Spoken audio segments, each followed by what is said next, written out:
The words still ring in my ears like it was yesterday. I was sitting at the kitchen table, only 18 years old, when my father looked at me and said, "Sarah, you'll never amount to anything. You just don't have what it takes." My mother stood beside him, nodding quietly with that familiar look of disappointment. Those words broke something deep inside me.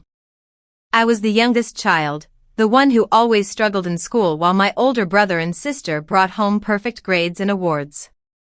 At every family dinner, the comparisons were endless. My father would proudly talk about my brother's scholarship and my sister's achievements, then glance at me and just sigh. "Sarah is different," he would say. Different meant not good enough. Different meant a disappointment. I tried so hard to prove them wrong, but nothing seemed to work. After high school, my parents refused to support my college dreams. They said it would be a waste of time and money. So I moved out with almost nothing, working 2 low-paying jobs just to survive. But late at night, when the world was quiet, I found my escape. I discovered online tutorials about coding and technology. I taught myself slowly, one lesson at a time. I made countless mistakes, but every error taught me something new. I started building a small app that helped local stores track their inventory easily. It wasn't glamorous, but it was mine. I worked on it in secret for years, afraid to tell anyone. The real heartbreak came during my father's retirement party. The house was full of relatives and friends celebrating my siblings' successes. My brother had just made partner at his law firm, and my sister had opened her own clinic. Everyone was cheering for them. Then my uncle asked, "What about Sarah? What are you doing these days?" My father laughed awkwardly and replied, "Oh, Sarah? She's still figuring life out. We told her she'd never amount to anything, but she doesn't listen." The room filled with uncomfortable chuckles. I stood there frozen, feeling completely shattered. In that moment, all the years of doubt and belittling crashed down on me. I left the party early, drove home, and cried until I had no tears left. For weeks I felt lost and broken. Their words had destroyed my confidence for so long. I questioned if they were right, maybe I really was destined to fail. The pain was so heavy that some days I could barely get out of bed. But one quiet morning, something inside me changed. The hurt turned into fire. I decided their doubt would no longer control my life. If they believed I would never amount to anything, I would show them the most powerful response possible: success. I poured every ounce of my energy into my app. I stopped sleeping properly.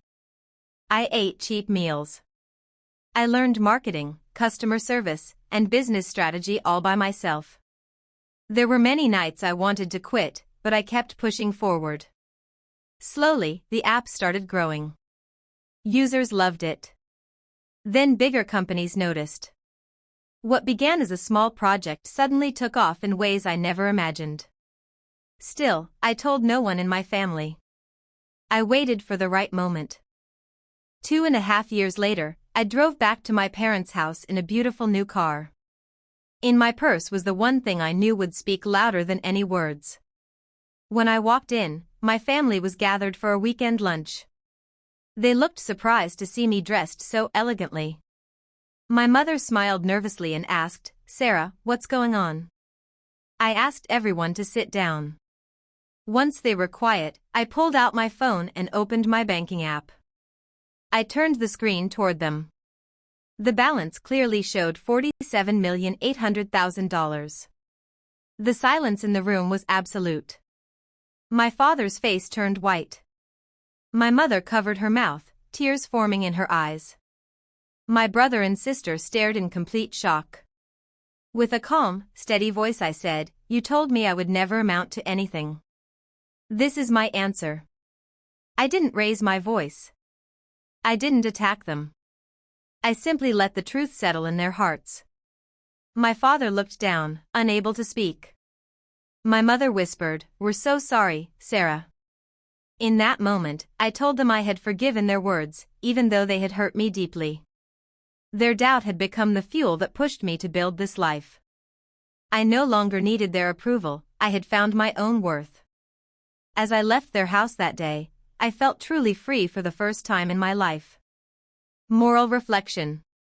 The people who are supposed to love you the most can sometimes hurt you the deepest with their doubt.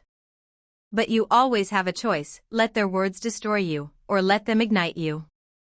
The greatest answer to "you'll never amount to anything" isn't anger. It's becoming undeniable proof that they were wrong. Never let anyone's opinion define your future.